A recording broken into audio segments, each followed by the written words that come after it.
EPS 95 पेंशनभोगियों ने प्रधानमंत्री नरेंद्र मोदी और वित्त मंत्री निर्मला सीतारमण से निराश होकर पेंशन फॉर्मूला बदलने की मांग उठाई है। वे पेंशन का निर्धारण अंतिम वेतन के बजाय पेंशन फंड में कुल योगदान के आधार पर चाहते हैं और पेंशन राशि बढ़ाने की मांग कर रहे हैं। कर्मचारी भविष्य निधि संगठन ईपीएफओ के तहत आने वाले पेंशनभोगियों की प्रधानमंत्री नरेंद्र मोदी और वित्त मंत्री निर्मला सीतारमण से जो उम्मीदें थीं वह पूरी नहीं हो सकी हैं। इस असंतोष के चलते अब पेंशनभोगियों ने पेंशन फॉर्मूला बदलने की आवाज बुलंद कर दी है। पेंशनभोगियों की राय। कर्मचारी पेंशन योजना 1995 के तहत न्यूनतम पेंशन पर टिप्पणी करते हुए एक पेंशनभोगी ने सोशल मीडिया पर लिखा कि चूंकि यह एक अंशदायी पेंशन योजना है, इसलिए पेंशन का निर्धारण पेंशन सदस्य द्वारा पेंशन फंड में किए गए कुल योगदान के अनुपात में होना चाहिए, न कि अंतिम पेंशन योग्य वेतन के आधार पर। उन्होंने पेंशन फॉर्मूले में संशोधन की आवश्यकता पर जोर दिया ताकि सभी सदस्यों को पेंशन का समान वितरण हो सके।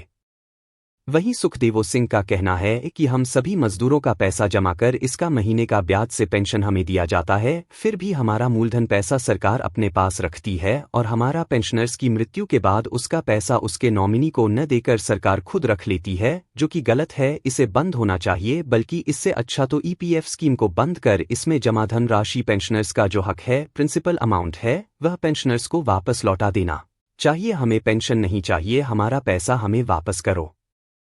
पीएफ फार्मूला गलत है, कृपया इसे प्राइवेट से भिन्न फार्मूले में बदलें। कृपया इसे सरकारी रूप में बदलें जो है बेसिक प्लस डीए सर्विस 70 गलत है, इसे बेसिक प्लस डीए होना चाहिए सर्विस 12। यह सही है, सरकारी पीएफ कार्यालय ले रहा है, लेकिन नहीं देना। हमारा योगदान कहाँ है? अगर हम आरडी में बचत करें तो यह जल्द से जल्द बहुत सारा पैसा बन जाएगा।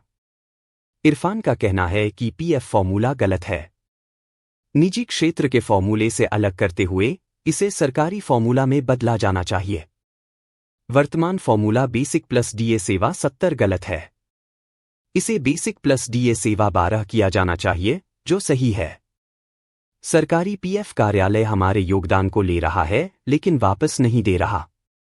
अगर हम इसे आरडी रिकरिंग डिपॉजिट में बचत करते तो यह काफी पैसा बन जाता। कृपया इसे जल्द से जल्द बदलें। पेंशनर्स का कोई माई बाप नहीं।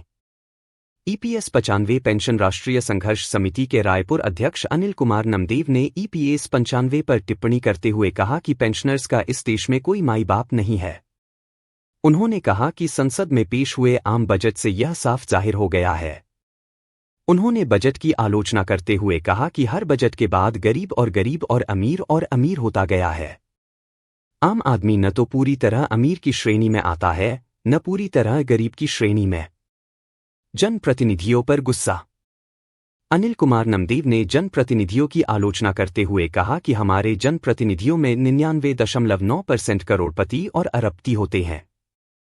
वे नहीं जानते कि गरीबी क्या होती है और आम आदमी क्या होता है। उन्होंने कहा कि बजट में किसका कितना हिस्सा होता है, यह किसी से छुपा नहीं है। उन्होंने आम बजट को खास बजट कहने में कोई अतिशयोक्ति नहीं मानी।